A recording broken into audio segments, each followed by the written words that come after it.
সোমবার পুরসুরা বিধানসভার অন্তর্গত বড় দিগরুই গ্রামের বাসিন্দা রাধেশ্বর দাসের বাড়ির আগুন লেগে ভস্মীভূত হয়ে যায়।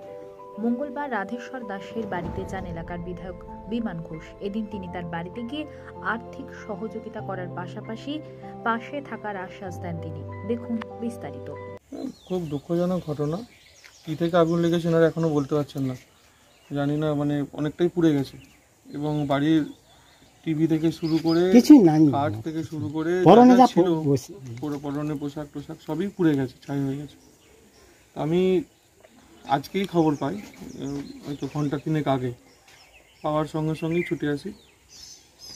এসে এদের কিছুটা আমি অর্থনৈতিক সহযোগিতা করে গেলাম, বাকি ত্রিপল যা লাগবে আমি গিয়ে পাঠানোর ব্যবস্থা করবো। আচমকা জানতে পেরেছি, আমি আগে থেকে জানতে পারলে সুবিধা হতো। তো বিষয় হচ্ছে এই আগুন লাগা বা জলে পড়ে যাওয়া এই ঘটনাগুলো খুবই দুঃখজনক হয়, একটু সাবধানের সঙ্গে চলতে হয়, কিন্তু কিছু করার নেই যখন হবে। কারণ ক্ষয়ক্ষতি হয়েছে, সেটা কীভাবে ভরাট করা যায় আমাদের সবারই প্রচেষ্টা থাকবে। কি করে যে হয়েছে সন্ধ্যার সময় আমি বুঝতে উপরে আসুন, হ্যাঁ উপরে, হ্যাঁ না উপরে উঠে যাবে। তা আমাকে খাবার দিয়ে চলে গেল, আমি বলি দিঘাট যাবো না, তুমি চাবি দিয়ে যাবে। আমি বসে আছি, খাওয়া হয়ে গেছে, তাও কি একটা শব্দ হচ্ছে। যখন আসি এই ঠাকুর এই কোণে বসে আছে, রাধা মাধব, হ্যাঁ ওই কোণটাই জ্বলছে। ওদের চলে যান ওদিক।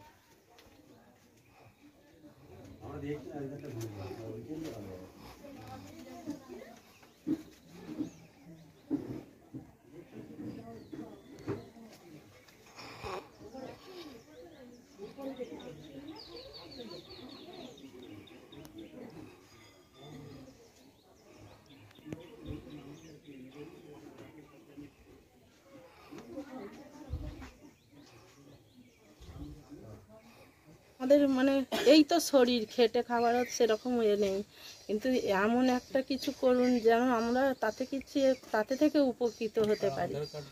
আর আধার কার্ড, ভোটার কার্ড আমাদের কিছুই মানে সব শেষ। ওইটা একটা করতে হবে, থানায় একটা কমপ্লেন করতে হবে, কমপ্লেন কপি দেবেন, থানায় সব কিছু নিয়ে গেছে, যেন উপকৃত হতে পারি। শ্যামপুর গ্রাম পঞ্চায়েতের প্রধান বা হচ্ছে পঞ্চায়েত সমিতির সভাপতি সবই তো আপনাদের হচ্ছে এই এলাকারই লোক, তারা আপনাদের সঙ্গে কেউ দেখা করতে এসেছিলেন? না, এখানে একজন মানে সদস্য এসেছিলেন কালকে পরশু, মানে কিন্তু সেই খবর টপর দিচ্ছে, সে তো তাদের উপরে নির্ভর করবে, তারা আসবে কি দেখতে কি করবে, সে তো তাদের উপরে। বিডিও সাহেবকে জানিয়েছিলেন? হ্যাঁ, সব জানানো হয়েছে। ও তো আমাদের সামনেই ফোন করে জানালো, সেই সদস্য। তারপরেও কেউ আসেননি? না, এখন পর্যন্ত আসেন। মানে 3 দিন হয়ে গেল। 3 দিন হয়ে গেল। কি নাম আপনার? মালবিকা দাস।